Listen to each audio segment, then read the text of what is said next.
Great to have you with us tonight, folks. Thanks for watching The Ed Show. Herman Cain has launched another tirade against the 99% movement. The former CEO of Godfather's Pizza blasted the Occupy Wall Street protesters during a book signing in St. Petersburg, Florida last night.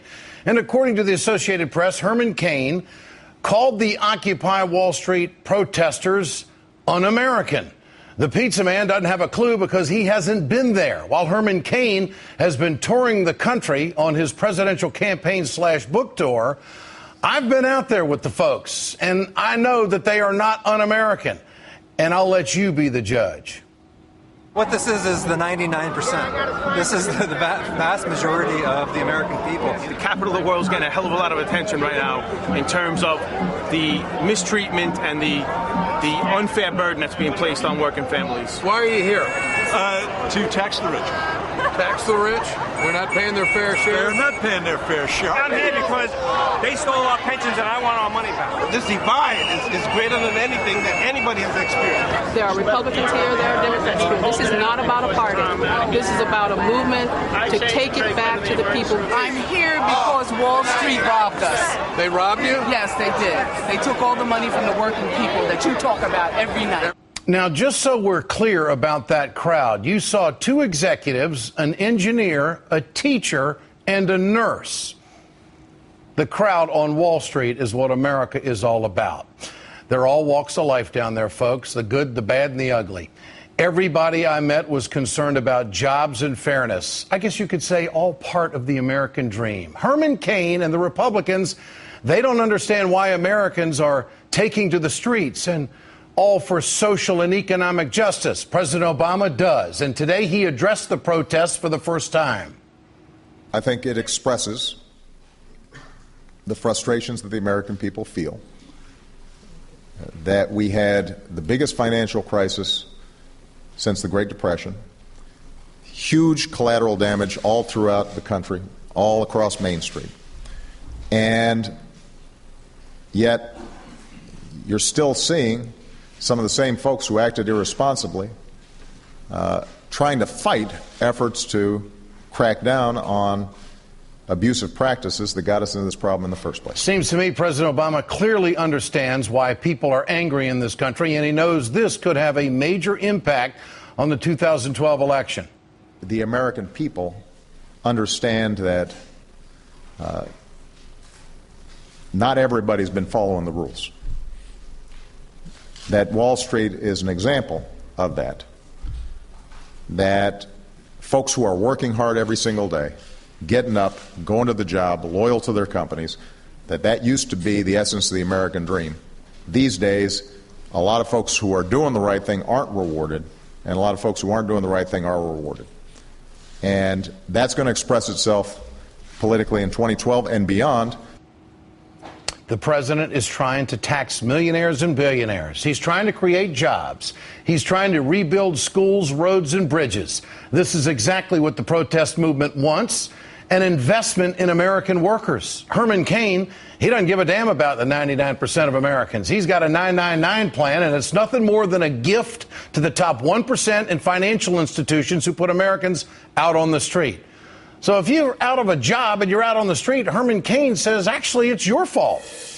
I don't have facts to back this up, but I happen to believe that these demonstrations are planned and orchestrated to distract from the failed policies of the Obama administration.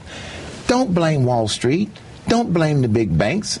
If you don't have a job and you're not rich, blame yourself. Blame yourself. If you don't have a job, just blame yourself. Pay attention to our text poll tonight. You'll like it. The stupidity of Herman Cain's statement is astounding. Americans are out of work because corporations are hiding $1.2 trillion offshore and not being taxed for it. Americans are out of work because Republicans in Congress, you see, they just want to beat this president more than anything else, more than creating jobs. The pizza man's conspiracy theory about the protests being orchestrated to distract from the president's policies, well, that's absolute garbage. But it is interesting that Herman Cain knows a thing or two about orchestrated protests. Here's how radio talk show host Herman Cain described President Obama's policies at an orchestrated Tea Party rally with Sean Hannity in April of 2010. It fits into what I would call anti-American, anti-constitutional, anti-Declaration of Independence. That's what it fits into. Anti. Herman Cain obviously doesn't know what the word un-American means. President Obama and the Occupy Wall Street movement want to make America fair again for all Americans. They want to stop the 30-year onslaught on the middle class for the benefit of the top 1%. It's un-American to rig the system for corporate CEOs and Wall Street traders. It's un-American to lie about the president's religion and birthplace. It's un-American to always put politics ahead of country. Herman Cain and the Republicans could learn a lesson from the people I met yesterday down on Wall Street. I do believe, Mr. Cain, if you had gone down there instead of gone and visited Donald Trump, you might know what the hell you're talking about. In this case, you have no credibility until you get down there with your conservative buddies and broadcast from there. That's what America is all about, going to the people. Get your cell phones out. I want to know what you think. Pay attention to this one, folks. If Herman Cain is without a job in November of 2012, should he blame himself? Text A for yes, text B for no to 622-639. You can always go to our blog at ed.msnbc and make a comment. We'll bring you the results later on in the show.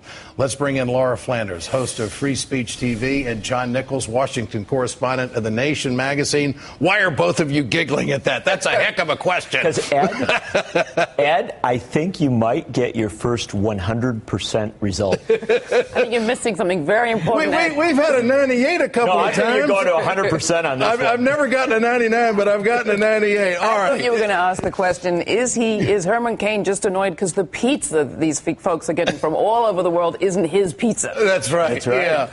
Laura, what do you make of this? The protests on Wall Street, they're expanding to other, cities. It looks like it's, got legs, a life of its own. The unions are involved in it now. Where is it going? It's got legs, arms, a brain. And I have to break something to you. This is not about a party or a president. The biggest line, the biggest response that Naomi Klein got down there when she talked today was when she was asked, is this an answer to the Tea Party? And she said, I don't know. I think it's an answer to the Democratic Party. And I think that needs to be understood. While it's great that President Barack Obama was forced to respond, this isn't a movement about who's in the White House. This is about having a house. Yeah. It's not about a party. It's about being a part of society, having a part of not just the American dream, but a new plan for the planet. So, John, are these folks retrievable? Are they going to be politically active? Are they going to be in the next figured in the next election cycle? They are politically active. I mean, remember that the Bill of Rights was written 2 blocks from where these people are protesting. It was ratified on Wall Street. And so the founders intended politics to be in the street as well as in the polling place. They said the right to assemble. Mm-hmm. I think these people are exercising that right. And my sense is that as this spreads across the country, I think it's going to get very, very big. And you're going to have a lot of people out there who are, in fact, Democrats. You're going to have a lot of people out there who are union folks. But what's wonderful about it is they're going to make a demand. They are making a demand on all politicians. And that is that you step up and that you say something that addresses the concerns that they have. I ultimately think that they're very, very good for this president, because he's going to have to outline his position a lot better than he has. There was an interesting fellow I met, a union carpenter from Rockaway Beach in Queens, John Baxter, and he said he voted for Barack Obama, but he's been coming to this protest every day because he feels Obama broke his promises. He said, he promised to buy a pair of walking shoes and walk with the folks in Wisconsin. He didn't do that. He's not showed up yet at the Occupy Wall Street. He said he wasn't sure if he was going to vote for Obama again. Well, Herman Cain. Let's talk about Herman Cain. I mean, the insults just keep on coming from the right-wing broadcasters, keep on coming from, in many respects, the mainstream media. This is Herman Cain tonight with Lawrence walking back his comment on the unemployed. Some people are unemployed for no fault of their own. I was referring to those people who have chosen to go and demonstrate on Wall Street for whatever reason, and it's not real clear what reasons. he has no clue what he's talking about. All you have to do is go down there and listen. I mean, I think we in the media often encourage people to tune in to find out what's true. What is happening down there requires people to go and actually be present. I saw a society being built where there's free healthcare, there's education, there's housing, there is caring that people are finding there that they're not finding anywhere else. And literally the learning circles are extraordinary. People in one corner talking about sort of French factory worker models, over here talking about the end of growth. I mean, it's kind of amazing. Yeah. So if Herman Cain can't pick up on any of that, he's just numb. John, now that the unions are involved, does this ensure that this will not flame out? It won't be just a brush fire, that this really has some substance and some organization to it? Let's be careful here. This is not going to flame out even if the unions didn't get involved. You're that confident? Oh, quite, because I've looked at, there are now more than 720 communities across this country that have started up some kind of Occupy group. It's in Pocatello, Iowa. They've had Occupy Topeka events. Occupy Des Moines has more than 1,000 people signed up. Occupy Iowa City. So it was going. But what did the unions bring? This is a wonderful thing, Ed.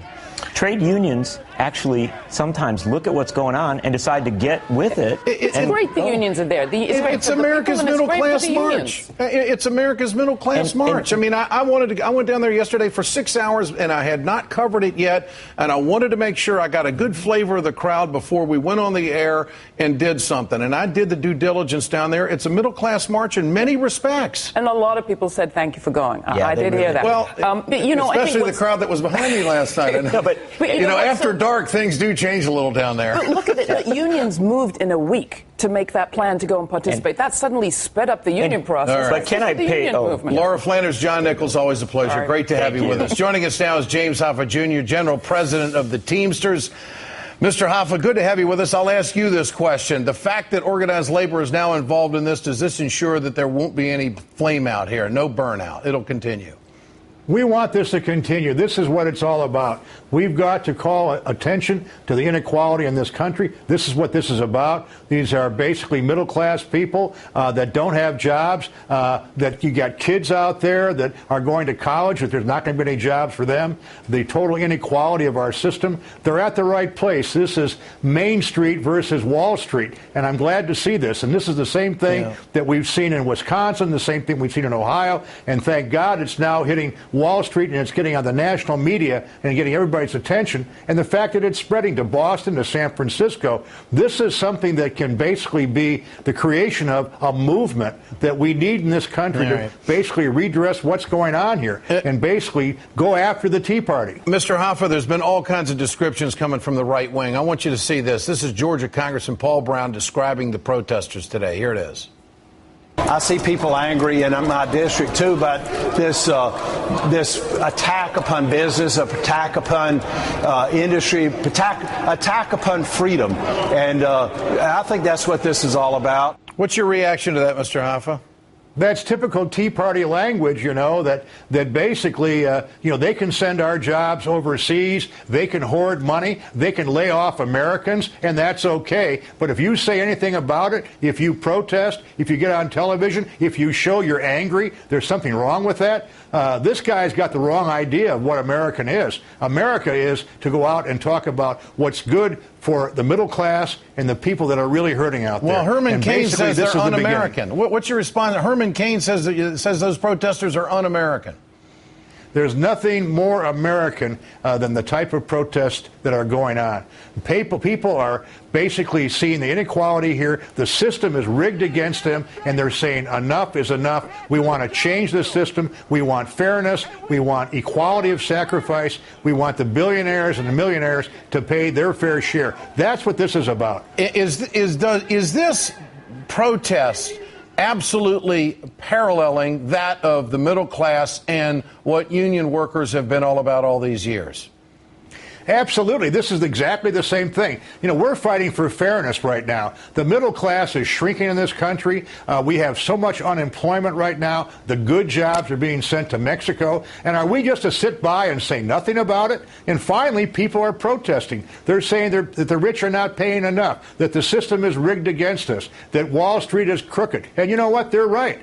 Everything proves that. And the answer is we've started on a movement. We've got to keep this movement going. This is what we need to get America back where it should be, where basically we have a strong middle class and something that we can be proud of. Mr. Hoffa, always a pleasure. Good to have you with us tonight. Remember to answer tonight's question there at the bottom of the screen. We want to know what you think. The Democratic and progressives are jumping on the Occupy Wall Street movement. But the next steps are crucial. Van Jones will talk about the movement's future next, and President Obama continues to call out Republicans for obstructing his jobs bill. House Speaker John Boehner is whining that the president is just playing too rough. And later, Rick Perry is finally talking about the racist name associated with his hunting camp. Daily Show co-creator Liz Winstead is here with reaction. Stay with us.